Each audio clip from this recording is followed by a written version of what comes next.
ئەمەیکە ئێڵێم ئەمە ڕاجوێیە لە ناو خودی مەدرسە سەلەفیەکەیە.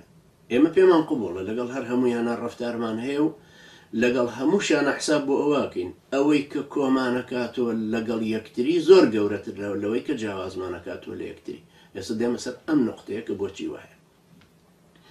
سێ نقطە ئیشارەت بە سێ نقطە دەم هەروکو ئیشارەتم بە سێ نقطەی ئیخوانیشدا لەگەڵ ئیخوانیشان نقاتی تر زۆرە هەروکو کە نقاتی اختلافیشمان باس کردو لەگەڵ مەدرسە سەلەفیەکەشە بە هەموو تەوەجوه و باڵەکانیانەوە بە هەمان شێوە ئێمە لە چەندین ناژمێرنەوەی کە خاڵی هاوبەشن بەڵام با بڵین سێ ڕوکنی سەرەکی لە میشا باسەکەمەوە.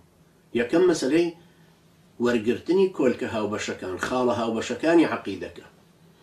ئێمەی ڕەوتەوانان و باڵە جیاوازەکانی سەلەفیەکان ئەم عەقیدەیەمان هەروە وەرگرتووە کە ئیمامی ابن تەیمیە ڕەحمەتی خوای لێ بێ کە ساڵی 1920 هیجری کۆچی دوایی کردووە و بۆ ئاسانکردنی وەرگرتنی عەقیدەکە و تێگەیشتنی کردوێتی بە جۆرەکانی تەوحید ئەفەرمێ جۆرەکانی بریتین لە پەروەردگارێتی الڕوبوبیە لەگەڵ خوایەتی الئولوهیە لەگەڵ ناو صیفەتەکانی الاسماء والصفات کەوابوو تەوحیدی ڕوبوبیە و تەوحیدی ئولوهیە و تەوحید الاسماء والصفات ئێمەش وەکو باڵە جیاوازەکانی سەلەفیەکان ئەمەمان وەرگرت.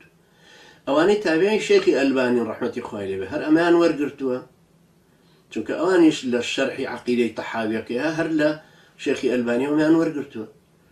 ئەوانش کە لەسەر ڕەوتی حرەکەتی وەهابیەکان تەوحیدەکان وەرگرتووە هەر بە هەمان شێوە ئەوشان لە بن باز و لە بن عوثەیمین و لە عولەماکانی تری عەرەبستانەوە وەرگرتووە.